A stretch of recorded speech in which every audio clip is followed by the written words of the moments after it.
feel like yourself, that you yourself, your mind, your body, your soul, your spirit, your actions, your thoughts, I think that those are the most profound things to focus on.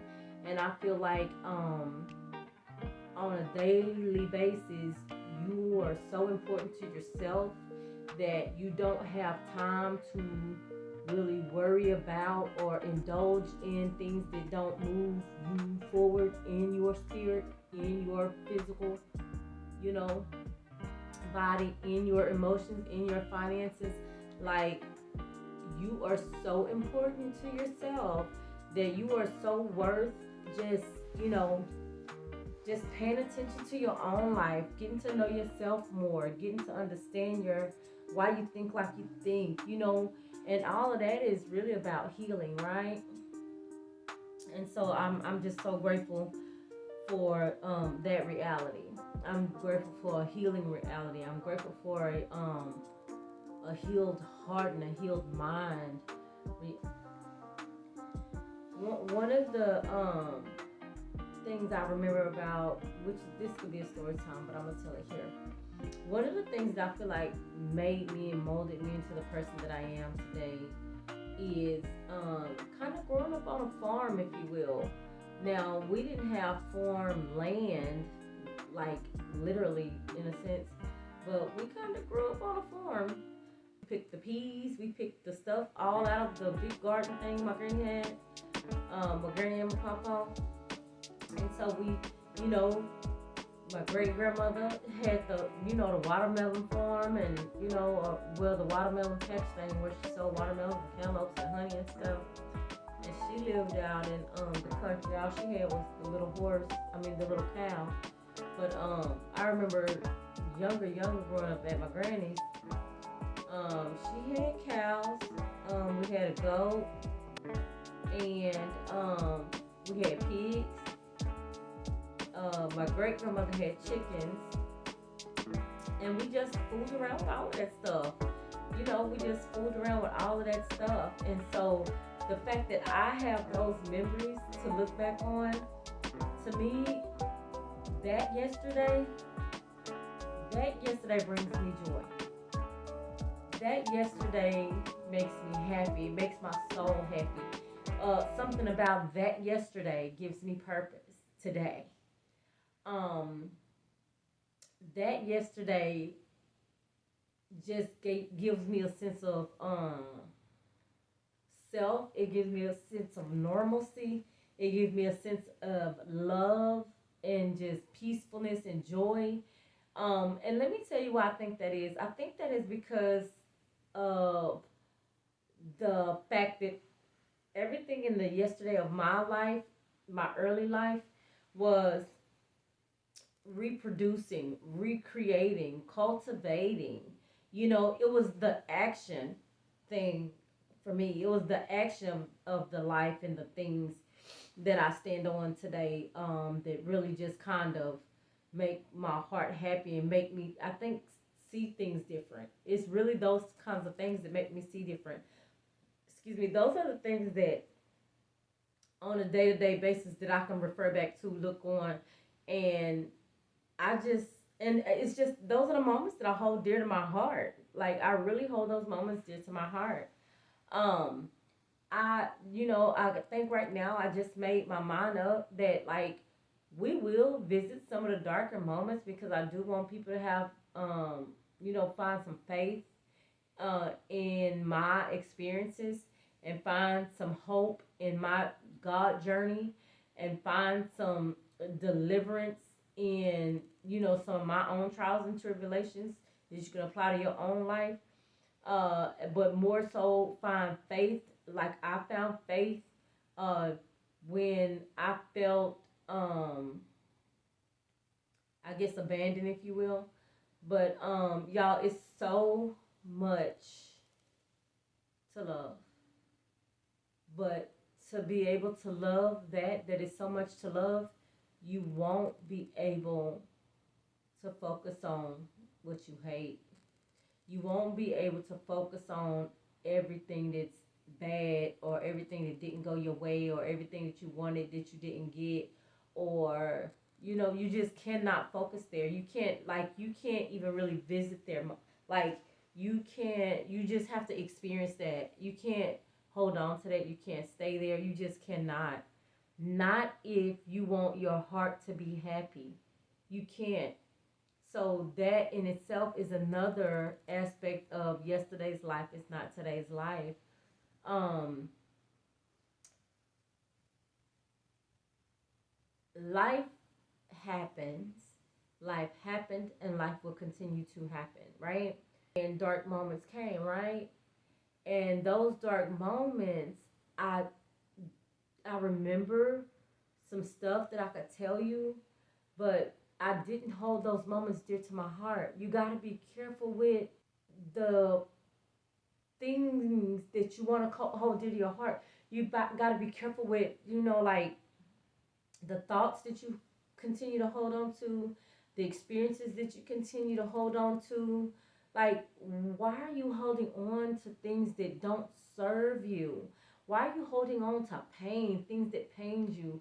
Why are you when I say holding on, let me see if I can break it down to just break it down a little bit. When I say hold on, I mean like just always wanting to remember those things, always referring back to that. Like taking note, like writing that down in the notebook that you can refer back to. Why are you taking notes on that? Why is that the notes you're taking? Why are you not taking the notes to where all of those coincidences was really God? Like, what about those notes? Why are you not taking notes on those coincidental, checks, those coincidental, just moments that you all seem to deem as coincidences, as God being God and being who He is all by Himself, right? Um, I do want to dive in a little bit on some just one dark moment so that you guys can kind of understand more so what made me still into the person that you've ever known and the person that I am today, right?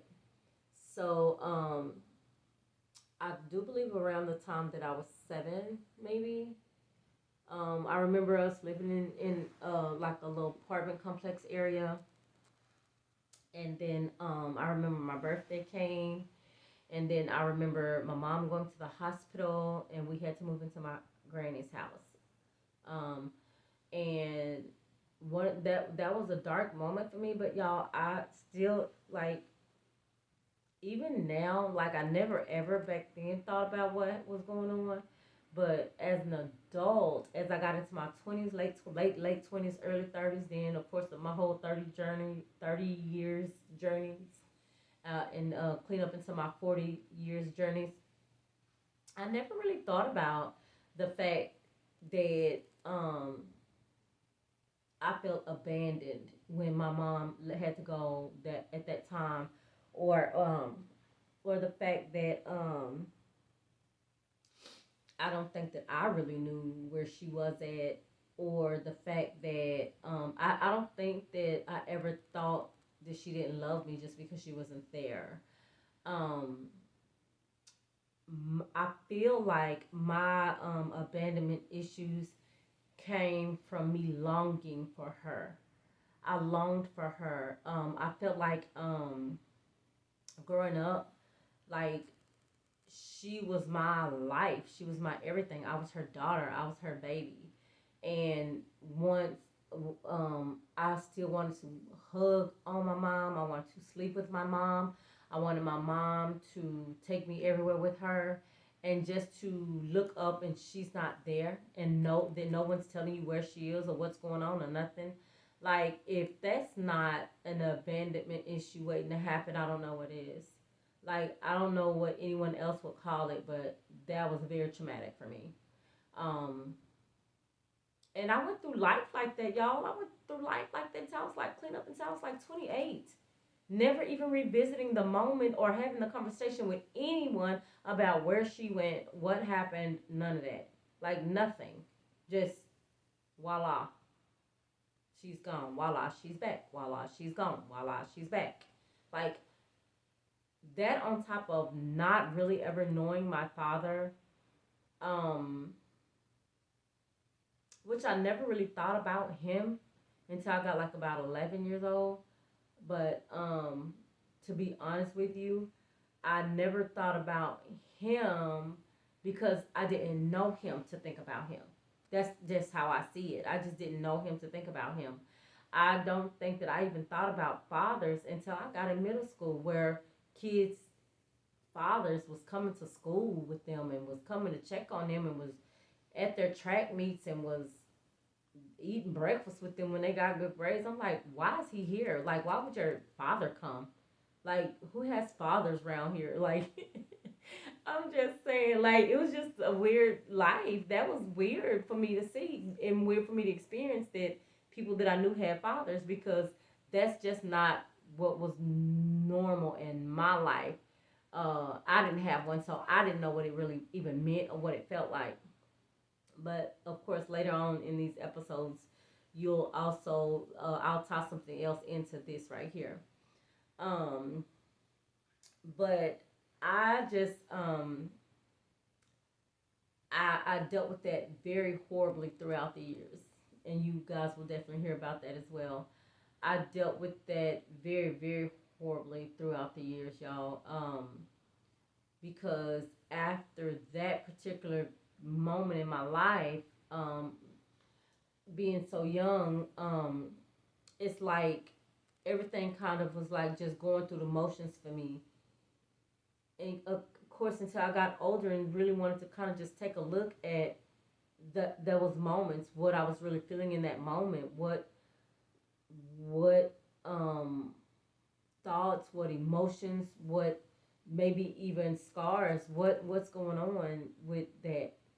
Um, so not only that, it's, when my mom was gone, I lived with my granny and my papa and my sisters. I guess my sisters. I really don't even remember them that much. A lot. I don't really remember playing with them. I was the baby of the my mom's kids, and so I don't really remember playing like with a doll or nothing like that. Um, I I don't really remember playing with a doll. I don't remember playing games or anything like that. I don't know what kids did. I just know I didn't have a kid life like that. Whatever was normal to regular kids that they did, I didn't have that. I never ever had a video game. I never had dolls. I never had a bike. Um, so just to be honest with you, that's why I live a life that I pretty much love now. Like, I give that little girl, that 7-year-old little girl, I give her everything she feel like she wants. That's healthy for the most part. Even but even her and like I never really wanted much. I really never wanted much at that time for sure. I just wanted my mama. And now I just want peace.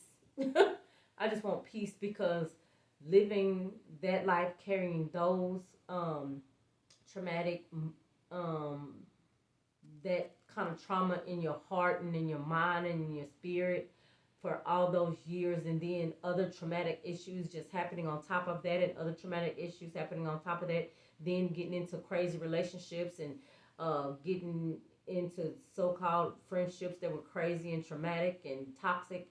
Like, it's so much that just piles on, and just imagine trying to declutter that without God. Like, how could you ever? Like, it's no way. So I'm gonna be honest with y'all. When I see people that are mean, when I see people that are messy, when I see people that are confused, when I see people that are delusional, when I see people that are just straight out, and I see the spirit of it all. I see that there's so much pain that you've not dealt with. There's so much trauma that you have not dealt with. There's so many lies that you've told yourself about your situations in your past and your you just everything. So how could you be nice? How could you possibly be understanding? How could you possibly be peace? You don't even know what it is. Like, how could you possibly love genuinely? you don't even know what it is because you don't love yourself. So like when I see people that's all weirded out, I already know what it is. Like you ain't dealt with nothing. You have not taken a real look at nothing. You haven't tried to fix nothing. You haven't tried to make an amends to nobody, to yourself. I already know what it is. I do. I already know what it is. But I'm not the one.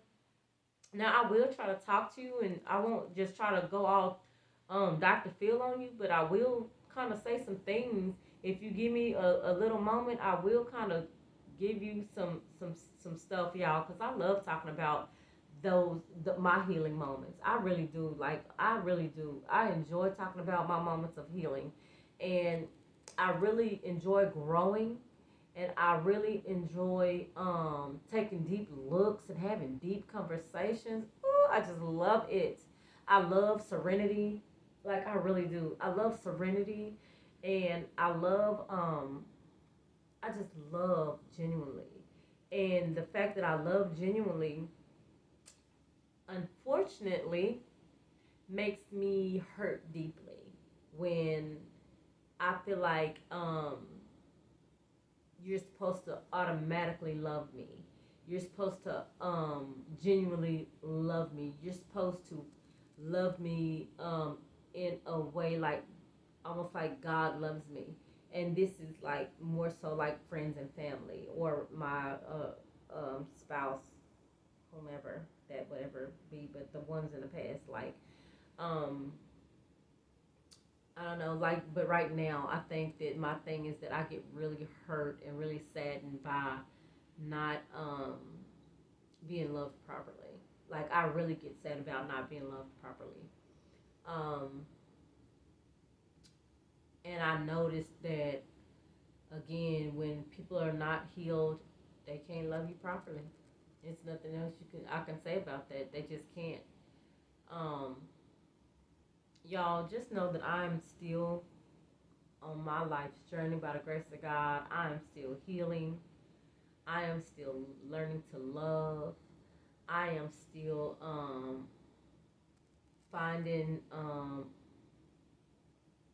things to ask forgiveness for. I'm still I'm sure that before these episodes are over, I'm gonna definitely have to make a more amends to people that I probably didn't even know I offended or hurt or whatever. Um, but I need you guys to understand this first and foremost, that I am the amends, the forgiveness, all of these things is honestly so God can get the glory. And when I say God can get the glory, I mean that you can see that letting bygones be bygones, letting go, and just really doing the work to love yourself, to love on yourself, to love people, to love on people, and to just walk upright in whatever your walk upright looks like. I mean, and when I say walk upright in the aspect of whatever your walk upright look like, I mean that from the depths of my soul. Because you see that fire, a lot of people been through there. I'm talking about literally walk through there without the Jesus sandals, boo. Without the Jesus sandals, you hear me? People have walked through that without the sandals, honey. And there's pieces of their body that is still engulfed in flames. There's pieces of their flesh that is never going to be the same again, ever. And so I get it, y'all. I do. I get it. I walked through that same fire. But I'm going to be honest with you. Something tells me I had on Jesus' sandals. And that's a story that I will tell you about. But I will say this, and I think that that'll be my time. The only way for me to even let those words utter off my lips is that I think I had on Jesus sandals when I was walking through the fire. Is because I decided to get to know him. And the him that I decided to get to know was the him that is in me, that is on me, that created me.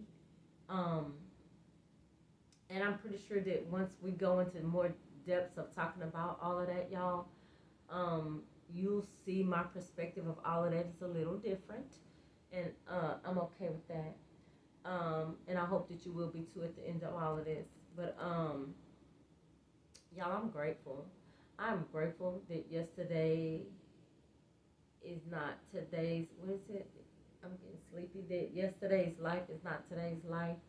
But I will say it was such a sweet, simpler time and day for me. I really enjoyed my childhood, y'all. I did. I enjoyed my childhood.